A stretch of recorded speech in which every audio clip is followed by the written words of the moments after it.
नमस्ते नमस्कार जय हिंद दोस्तों, स्वागत है आपके अपने यूट्यूब चैनल पीसीएस मेकर पे। तो देखिए फ्रेंड्स, आज हम बिहार एसआई और बिहार एसएससी और बिहार पुलिस के लिए सबसे बेहतरीन टॉपिक लेके आए हैं। जो आज हमारा टॉपिक है प्रमुख वचन एवं नारे। तो देखिए फ्रेंड्स, जो हाल ही में जो बिहार पुलिस का एग्जाम जो हुआ था उसमें एक क्वेश्चन यहाँ से आया था। देखिए स्टैटिक पार्ट से फ्रेंड्स, ये हर एक एग्जाम में आपके यहाँ से क्वेश्चन बनते हैं। ठीक है फ्रेंड्स, तो इस वीडियो को शुरू से लेकर अंत तक जरूर देखिएगा और जो भी एक्स्ट्रा फैक्ट इसमें रहेगा मैं आप लोगों को कोशिश करूँगा कि अच्छे से एक्सप्लेन करें। ठीक है, देखिए सबसे पहले यहाँ पे है कि प्रमुख वचन एवं नारे। तो कौन वचन और कौन नारे दिए, उससे रिलेटेड क्वेश्चन आते हैं एग्जाम में। तो देखिए सबसे पहला है क्या कि करो या मरो या भारत छोड़ो आंदोलन सॉरी, भारत छोड़ो आंदोलन नहीं, मतलब कि भारत छोड़ो। तो याद रखिए, करो या मरो का नारा किसने दिया? महात्मा गांधी ने। और भारत छोड़ो का नारा भी किसने दिया? महात्मा गांधी ने। तो याद रखिए कब दिए थे? तो 1942 में भारत छोड़ो का नारा महात्मा गांधी ने दिए थे, ये भी याद रखिएगा। ठीक है, अब देखिए नेक्स्ट है आपका कि who lives if India dies. अब देखिए इसके लेखक है पंडित जवाहरलाल नेहरू, जो हमारे प्रथम क्या थे? तो प्रथम प्रधानमंत्री थे। याद रखिए पंडित जवाहरलाल नेहरू थे। Who lives of India dies के लेखक कौन है? तो पंडित जवाहरलाल नेहरू। नेक्स्ट देखिए कि इनकलाब जिंदाबाद का नारा किसने दिया था? आपको पता है कि भगत सिंह। इनकलाब जिंदाबाद का नारा किसने दिया था? तो भगत सिंह ने दिया था। अब देखिए वेदों की ओर लौटो, ये जो नारे दिए थे वो दयानंद सरस्वती ने। ठीक है, याद रखिए कि वेदों की ओर लौटो किसने दिए थे? दयानंद सरस्वती ने। और आर्य समाज के संस्थापक भी कौन है? तो दयानंद सरस्वती, याद रखिएगा।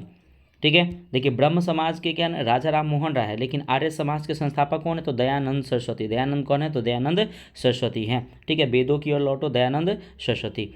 नेक्स्ट है आपका कि स्वराज हमारा जन्मसिद्ध अधिकार है, मैं इसे लेकर रहूँगा। किसने कहा? तो बाल गंगाधर तिलक, याद रखिएगा। तो बाल गंगाधर तिलक ने कहा था कि स्वराज हमारा जन्मसिद्ध अधिकार है, मैं इसे लेकर रहूँगा। ठीक है, तो ये देखिए बाल गंगाधर तिलक थे ना, ये गरम दल के नेता थे। लाल बाल पाल, लाल लाजपत राय, ठीक है, बाल गंगाधर तिलक और ये सब जो थे ये क्या थे फ्रेंड्स? ये गरम दल के नेता थे। ठीक है, ये याद रखिएगा। अगला देखिए नेक्स्ट है कि सारे जहाँ से अच्छा हिंदुस्तान हमारा मोहम्मद इकबाल ने कहा था। बहुत इंपॉर्टेंट है कि सारे जहाँ से अच्छा हिंदुस्तान हमारे, किसने कहा था? तो मोहम्मद इकबाल ने। ठीक है, नारा दिए थे। नेक्स्ट है क्या कि दिल्ली चलो और जय हिंद का नारा। तो यहाँ पे फ्रेंड्स एग्जाम में आया था क्वेश्चन कि जय हिंद का नारा किसने दिया था? ये जो बिहार पुलिस हुआ था इस एग्जाम में आया था तो सुभाष चंद्र बोस में। और यहाँ से आपको बिहार एसआई के एग्जाम में भी यहाँ से क्वेश्चन आने की पूरी संभावना है। तो याद रखिएगा कि दिल्ली चलो का नारा और जय हिंद का नारा किसने दिया? सुभाष चंद्र बोस ने दिए थे। ठीक, नेक्स्ट देखिए पूर्ण स्वराज की मांग, बहुत इंपॉर्टेंट है, याद रखिएगा। पंडित जवाहरलाल नेहरू ने दिया था रावी नदी के तट पर, जो लाहौर में दिए थे 1930 में। पूर्ण स्वराज की मांग 1930 में, यानी कि 31 दिसंबर 1929 को रात 12 बजे इन्होंने पूर्ण स्वराज की मांग किए थे पंडित जवाहरलाल नेहरू ने, याद रखिएगा। नेक्स्ट है आपका कि विजय विश्व तिरंगा प्यारा, ये श्याम लाल गुप्त ने इसे लिखा था। विजय विश्व तिरंगा प्यारा इन्होंने क्या किया था? इसको लिखा था श्याम लाल गुप्त ने। ठीक है, नेक्स्ट है क्या कि तुम मुझे खून दो मैं तुम्हें आज़ादी दूंगा। तो देखिए सुभाष चंद्र बोस कि देखिए सुभाष चंद्र बोस, इससे पहले मैं आपको बताया था कि दिल्ली चलो जय हिंद नारा और तुम मुझे खून दो मैं तुम्हें आज़ादी दो, किसने कहा था? सुभाष चंद्र बोस ने। फिर से मैं रिपीट कर रहा हूँ, याद रखिएगा कि तुम मुझे खून दो मैं तुम्हें आज़ादी दूंगा, ये नारा किसका था? सुभाष चंद्र बोस का था। और दिल्ली चलो का नारा सुभाष चंद्र बोस ने और जय हिंद का नारा भी सुभाष चंद्र बोस ने दिया था, याद रखिएगा। ठीक है, नेक्स्ट है आपका देखिए साइमन कमीशन वापस जाओ, याद रखिएगा। साइमन कमीशन गो बैक का नारा दिए थे लाला लाजपत राय ने। ठीक है, याद रखिए साइमन, इन्हीं को ना सैंडर्स की लाठी से लाहौर में इनको सर पे चोट लग जाने के वहाँ पे इनकी मृत्यु हो गई थी। तो याद रखिएगा साइमन कमीशन वापस जाओ का नारा किसने दिए थे? लाला लाजपत राय ने। तो यहाँ पे एक क्वेश्चन फ्रेंड्स आ सकता है कि साइमन कमीशन भारत जो है, याद रखिएगा 3 फरवरी, ठीक है 3 फरवरी 1928 यानी कि 1928 को आया था ये। ठीक है ना, बम्बई में आया था साइमन कमीशन। तो याद रखिएगा कि कहाँ पे आया था? तो बम्बई में आया था और लाला लाजपत राय ने इसका विरोध किया था। ठीक है, अब देखिए नेक्स्ट है क्या कि सरफरोशी की तमन्ना अब हमारे दिल में है, राम प्रसाद बिस्मिल ने कहा था कि सरफरोशी की तमन्ना अब हमारे दिल में है, देखना है जोर कितना बाजुए कातिल में है। ठीक है, तो ये आप सुने होंगे, तो याद रखिए राम प्रसाद बिस्मिल। ठीक है, अब देखिए फ्रेंड्स यहाँ आप कन्फ्यूजन होगा श्रमेव जयते। ठीक है, ये देखिए एक श्रमेव जयते हैं, एक सत्यमेव जयते हैं, याद रखिएगा, इन कन्फ्यूजन मत होइएगा। देखिए श्रमेव जयते का नारा दिए थे श्रीमती इंदिरा गांधी ने। ठीक है, श्रीमती इंदिरा गांधी ने, जिसे iron lady man of India के नाम से जाना जाता है श्रीमती इंदिरा गांधी को। ठीक है, और सरदार वल्लभ भाई पटेल को आयरन लौह पुरुष, भारत का लौह पुरुष कहा जाता है उनको। ठीक है, तो ये लेडी में होती है लौह पुरुष, मतलब श्रीमती इंदिरा गांधी। और ये जो अभी हम लोग 31 तारीख को उनका जो एकता दिवस के रूप में उनकी जयंती मनाए हैं, तो ये भी आप लोग याद रखिएगा। किसका? तो सरदार वल्लभ भाई पटेल का, जो भारत के पहले उप प्रधानमंत्री भी, ठीक है, याद रखिएगा। नेक्स्ट देखते हैं क्या। अब देखिए, श्रमेव जयते का नारा किसने दिया? श्रीमती इंदिरा गांधी ने दिया था। श्रमेव जयते का नारा किसने दिया? श्रीमती इंदिरा गांधी ने, ठीक है। और देखिए, अगर हम बात करते हैं सत्यमेव जयते, तो यहाँ पे क्वेश्चन आ सकता है। देखिए, सत्यमेव जयते का नारा ना मदन मोहन मालवीय ने दिए थे, याद रखिएगा। मदन मोहन मालवीय ने क्या दिए थे?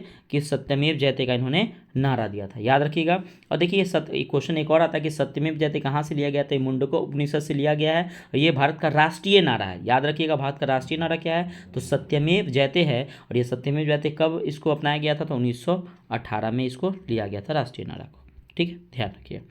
अब देखिए, हे राम का नारा महात्मा गांधी ने दिया था, ठीक है। अब देखिए, दोनों बहुत इंपॉर्टेंट है, इसको बीबीआई कर लीजिए, वंदे मातरम और जन गण मन। तो देखिए, अब हम वंदे मातरम से क्वेश्चन देखते हैं पहले। तो देखिए, वंदे मातरम को बंकिम चंद्र चटर्जी ने गया था, ठीक है। और ये सबसे पहले 1896 का जो अधिवेशन था, जो कलकत्ता अधिवेशन, याद रखिएगा। एक क्वेश्चन आता है कि बंकिम चंद्र चटर्जी को गया था 1896 के कलकत्ता अधिवेशन में, और इसके जो अध्यक्ष थे वो कौन थे? रहमतुल्ला एस सयानी। आपको पता होना चाहिए, सयानी थे, ये क्या थे?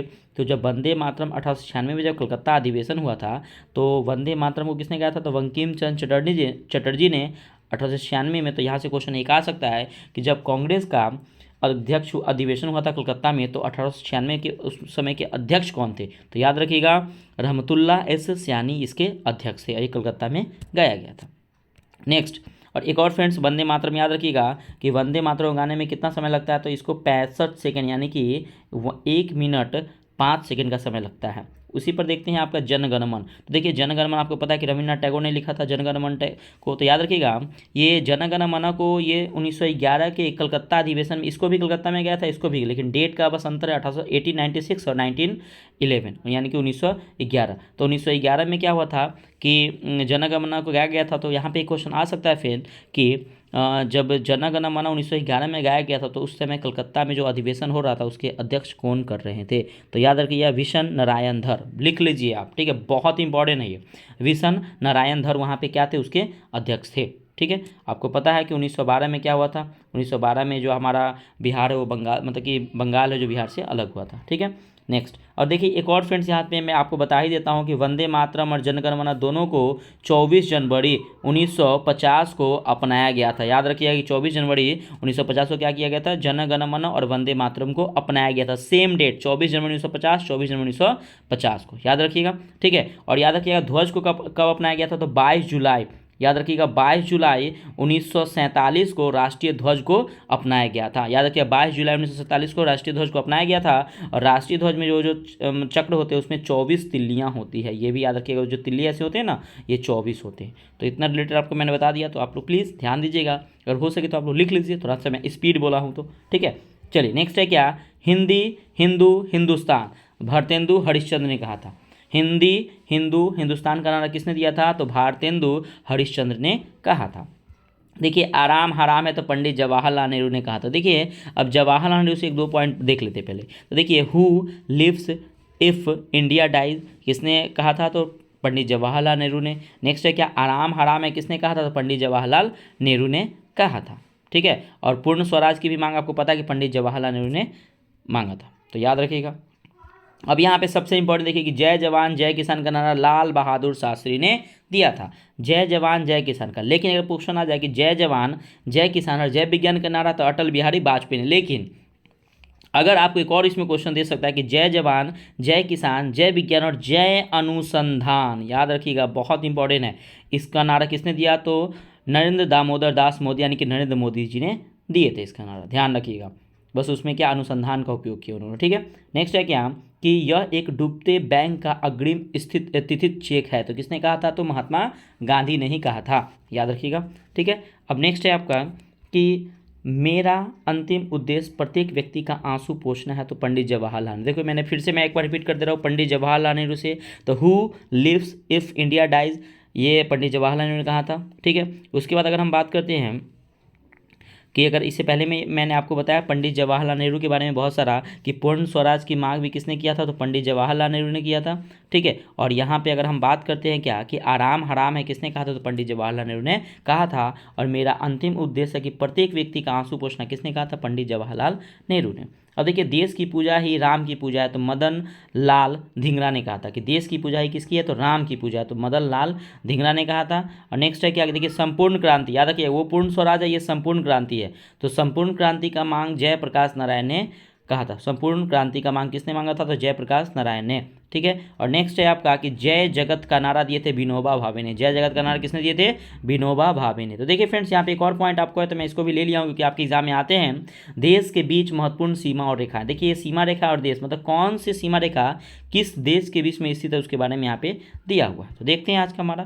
तो देखिए सबसे पहले आपको तो पता होना चाहिए कि मैकमोहन रेखा, ये तो आपका ईजी हो गया, तो मैक्सिमम को एग्जाम में तो एक क्वेश्चन आते नहीं है। देखिए मैकमोहन रेखा भारत और चीन के बीच में स्थित है, मतलब कि भारत एवं चीन के बीच में कौन सा मैकमोहन रेखा है।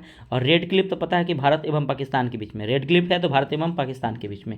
देखिए डुरंड जो है वो पाकिस्तान एवं अफगानिस्तान के बीच में, याद रखिए बहुत इंपॉर्टेंट है, ये सब एग्जाम में अब आते हैं, ठीक है। आप मैकमोहन और रेड क्लिफ बहुत सारे रट चुके हैं, तो देखिए अब यहाँ से एग्जाम में क्वेश्चन आते हैं, मैं आपको बता रहा हूँ, प्लीज़ आप एक बार ध्यान से सुनिएगा कि देखिए डुरंड रेखा जो है वो पाकिस्तान एवं अफगानिस्तान के बीच में है, ठीक है। अब देखिए हिंडनबर्ग रेखा, ये जर्मनी एवं पोलैंड, बहुत इंपॉर्टेंट है ये, याद रखिएगा आया एग्जाम में कि हिंडनबर्ग रेखा किन दो देशों के बीच में है, तो जर्मनी एवं पोलैंड के बीच में स्थित है। हिंडनबर्ग रेखा जर्मनी एवं पोलैंड के बीच में स्थित है। अब देखिए 24वीं अक्षांश रेखा ये किन के बीच है, तो भारत एवं पाकिस्तान के बीच में। देखिए यहाँ पे आ गया ना, अगर मान लीजिए कि अब रेड क्लिप ना देखिए, बोले कि 24वीं अक्षांश रेखा किन दो देशों के बीच में स्थित है, तो याद रखिए भारत एवं पाकिस्तान, भारत एवं पाकिस्तान याद रखिएगा, ठीक है। नेक्स्ट है क्या कि 38वीं समानांतर रेखा, देखिए उत्तर कोरिया एवं दक्षिण कोरिया, बहुत इंपॉर्टेंट है।